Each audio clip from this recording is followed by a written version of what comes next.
ಒಂದು ದಿನ ಕಾಡಿಗೆ ಸೋಂಪ ತೇಳುವ ದೊಡ್ಡ ಹೊಟ್ಟೆನ ಡುಮ್ಮ ಬೇಟೆಗಾರ ಶಿಕಾರಿಗೆ ಹೊರಟಿತ್ತು. ಅವಂಗೆ ಬೇಟೆ ಸಿಕ್ಕದ ದಿನನೇ ಇತ್ಲೆ. ಮನೇಲಿ ಯಾಗೋಳು ಮಾಸದ ಗೈಪು ಅಳಗೆ ಖಾಲಿ ಆತಿತ್ಲೆ. ಇವನ ಈ ಬೇಟೆ ಆಟನ ನೋಡ್ತಿದ್ದ ಕಾಡು ಬಿದ್ದ ಮೃಗಗಳಿಗೆ ಪೂರ ಹೆದರಿಕೆ ಸುರಾತು. ಹಿಂಗಾದರೆ ನಮ್ಮ ಸಂತಾನ ಮುತ್ತದು ಖಂಡಿತ ಅಂತ ಒಂದು ದಿನ ಎಲ್ಲಾ ಪ್ರಾಣಿಗ ಕಾಡಲೆ ಪಂಚಾಯತಿಗೆ ಸೇರ್ದು. ಒಬ್ಬೊಬ್ರದ್ದು ಒಂದೊಂದು ಮಾತಿಗ. ಬೇಟೆಗಾರ ಹಿಂಗೆ ಕಾಡಿಗೆ ಬರ್ತಿದ್ದರೆ ನಮ್ಮ ಕೊಲ್ಲುದು ಗ್ಯಾರಂಟಿ ಹೇಳಿಕೊಂಡು ಬೇಟೆಗಾರನ ಹಿಂಗಾರು ಮಾಡಿ ಕೊಲ್ಲಕೂತ ಉಪಾಯ ಮಾಡಿದು. ಒಬ್ಬೊಬ್ಬ ಒಂದೊಂದು ಕಿಣಿನ ಹೇಳ್ದು. ಅಷ್ಟೊತ್ತಿಗೆ ಸಣ್ಣ ಪಿಜಿನ ಒಂದು ಎದುರ ಬಂದು, ನನ್ನನ್ನು ನಿಮ್ಮೊಟ್ಟಿಗೆ ಸೇರಿಸಿ ಕಣಿಯ, ಇಲ್ಲರೆ ನೀವೆಲ್ಲ ಸತ್ತ ಮೇಲೆ ಆ ಡುಮ್ಮ ನನ್ನನ್ನು ಬುಡಿಕಿಲೆ ಹಂಗೆ ಹೇಳ್ತ. ದೊಡ್ಡ ದೊಡ್ಡ ಮೃಗಗ ಅದರ ನೋಡಿ ಕಿಟಿ ಕಿಟಿ ಹಲ್ಲು ಬಿಟ್ಟು ನೆಗಾಡಿಕೊಂಡು ಹೋದ.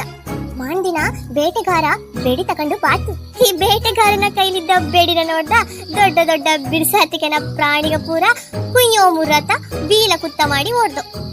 ಇತ್ತ ಪಿಜಿನ ಬೇಟೆಗಾರನ ನೋಡಿ ಹಲ್ಲು ಕಟ ಕಟ ಕಟ ಅಕ್ಕು ಸಿಟ್ಟುಲಿ ದರ್ಪಿತು. ಇವನ ಕೊಲ್ಲದೆ ಬುಡಿಕಿಲತ ಪಿಜಿನ ಅದರ ಸಂತಾನಕ್ಕೆಲ್ಲ ಫೋನ್ ಮಾಡಿ ಹೇಳ್ತ. ಪೂರಾ ಪಿಜಿನಗ ಹಾರಿ ಬಿದ್ದು ಓಡಿ ಬಂದು. ಬೇಟೆಗಾರ ಈಡು ಇಸುಕನ ಒಂದು ಪಿಜಿನ ಚೊಂಕ ಕಚ್ಚಿತು. ಅಷ್ಟೊತ್ತಿಗೆ ಮತ್ತೆ ಇದ್ದ ಪೂರಾ ಪಿಜಿನಗ ಚೌಳಿಗ ಮೇಲೆ ಹತ್ತಿ ತಾರಾಮಾರ ಕಚ್ಚಿಕೆ ಶುರು ಮಾಡ್ದು. ಊರಿ ತಡ್ಕಣಿಕ್ಕಾಗದೆ ಸೇಂಕಿ ಕಂಡು ಬೇಟೆಗಾರ ಬೇಡಿನ ಬುಟ್ಟೆ ಓಡ್ತು.